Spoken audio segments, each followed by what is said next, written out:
Hi అండి, welcome to our channel. ఈరోజు మన వీడియోలో ఆవకాయని చూపిస్తున్నానండి. సంవత్సరానికి ఒకసారి చేసుకునే ఈ పెద్ద ఆవకాయ రుచి చాలా బాగుంటుందండి.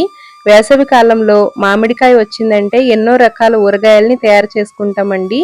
కానీ ప్రత్యేకంగా తయారు చేసుకునే ఈ పెద్ద ఆవకాయ రుచి చాలా బాగుంటుందండి. కప్పు కొలతలతోటి ఏ విధంగా తయారు చేసుకోవాలో ఈ వీడియోలో చూపిస్తున్నానండి. రీసెంట్ గానే మన ఛానల్లో పులిహోర ఆవకాయ, బెల్లపు ఆవకాయ, పచ్చి మాగాయ అప్లోడ్ చేసి ఉన్నాయండి. ఇంట్రెస్ట్ ఉన్న వాళ్ళు ఒకసారి చూడండి. ఎండ్ స్క్రీన్ లో వాటి యొక్క లింక్ ఇస్తాను. మొదట మామిడికాయల్ని నేను ఇక్కడ చిన్న రసాలు తీసుకున్నానండి. వీటిని నీళ్ళల్లో వేసుకుని శుభ్రంగా ఎటువంటి మట్టి లేకుండా ముచ్చికి దగ్గర నుంచి కడిగి తీసుకోవాలి.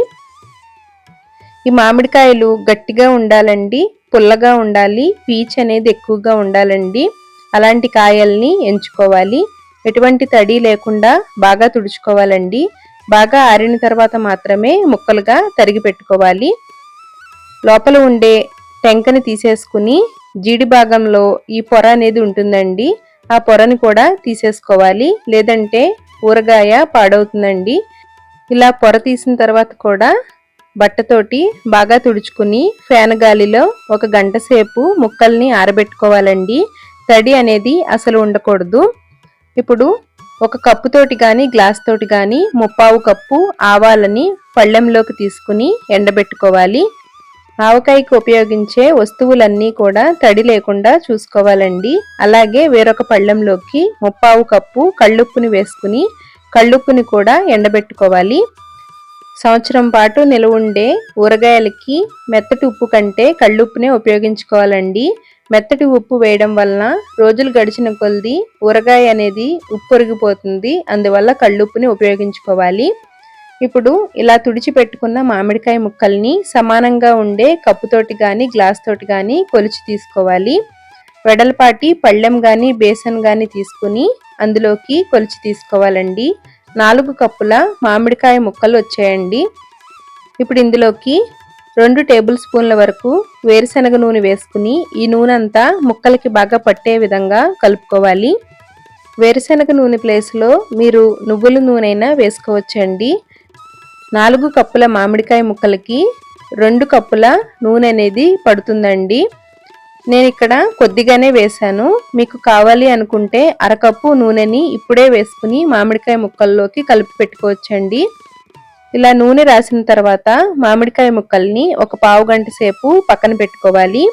ఈ విధంగా చేసినట్లయితే మామిడికాయ ముక్క రోజు గడిచిన కొద్దీ మెత్తబడకుండా ఉంటుందండి.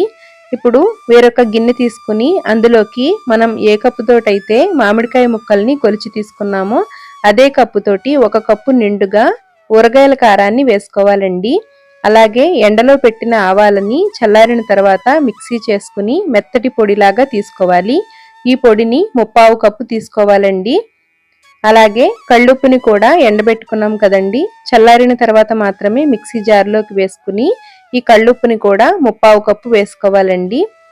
ఉప్పుని కొద్దిగా తగ్గించుకునే వేసుకోండి. 3వ రోజు తిరిగి కలిపినప్పుడు రుచి చూసుకుని తగ్గితే వేసుకోవచ్చండి. ఇందులో 1 అర స్పూన్ వరకు పసుపుని వేసుకోండి. పసుపు వేసిన వీడియో మిస్ అయింది.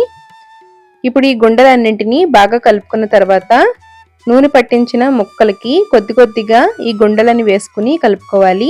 ఒకేసారి గుండంతా వేయకుండా కొద్ది కొద్దిగా వేసుకుంటూ కలిసే విధంగా బాగా కలుపుకోవాలి. గరిటితోటి కంటే చేతులతోటి అయితేనే బాగా కలుస్తుందండి. మిగిలిన గుండెను కూడా వేసుకుని కలుపుకోవాలి. ఒకేసారి వేసుకుంటే సరిగ్గా కలవదండి, అందువల్ల కొద్ది కొద్దిగా వేసుకుంటూ కలుపుకోవాలి. ఇందులో 1 పెద్ద స్పూన్ తోటి మెంతులని వేసుకోవాలి. మెంతుల ప్లేస్లో మీరు మెంతుల పొడి కూడా వేసుకోవచ్చండి. ఇప్పుడు ఇందులోకి 1 కప్పు వేరుశనగ నూనె వేసుకుని కలుపుకోవాలి. మొదట 1 కప్పు వేసుకోవాలండి. 3వ రోజు తిరిగి కలిపినప్పుడు మరొక కప్పుని వేసుకోవాలి. ఇలా నూనె వేసిన తర్వాత ముక్కలకి బాగా పట్టే విధంగా కలుపుకోవాలి. మూత పెట్టుకుని 3 రోజుల పాటు ఆవకాయని ఊరనివ్వాలండి. కలిపిన రోజున ఆవకాయ ఇలా పొడి పొడిగా ఉంటుందండి. అసలు నూనె సరిపోలేదు అని అనిపిస్తుంది. ఊరిన కొలది 3వ రోజుకి ఈ విధంగా ఉంటుందండి. మామిడికాయ పులుపుకి తగినట్లుగా ఓట అనేది వస్తుందండి. పులుపు ఎక్కువగా ఉందనుకోండి ఓటు కూడా ఎక్కువగా వస్తుంది. నేను ఇందులో వెల్లుల్లిపాయలు వేయడం లేదండి. మీకు నచ్చితే వెల్లుల్లిపాయల్ని పొట్టు తీసేసుకుని బాగా ఎండలో పెట్టుకున్న తర్వాత ఆవకాయలో కలుపుకోవచ్చండి. వెల్లుల్లిపాయలు వేస్తే పూజలప్పుడు వారాలప్పుడు ఆవకాయ తినడానికి ఉండదండి. అందువల్ల నేను వెల్లుల్లిపాయలు వేసుకోలేదు. ఇప్పుడు ఇందులోకి కప్పు నిండుగా నూనెని తీసుకుని అందులో 3/4 కప్పు నూనెని మాత్రమే ఈ ఆవకాయలో వేసి కలుపుకోండి. మిగిలిన 1/4 కప్పు మనం సీసాలోకి తీసుకుంటాం కదండి, అప్పుడు పైన వేసినట్లయితే ఆవకాయ పొడి పొడిగా అయిపోకుండా ఉంటుందండి. ఇలా బాగా కలుపుకున్న తర్వాత బాగా తుడిచి ఎండలో ఆరబెట్టుకున్నటువంటి గాజు సీసాలోకి తీసుకోవాలి.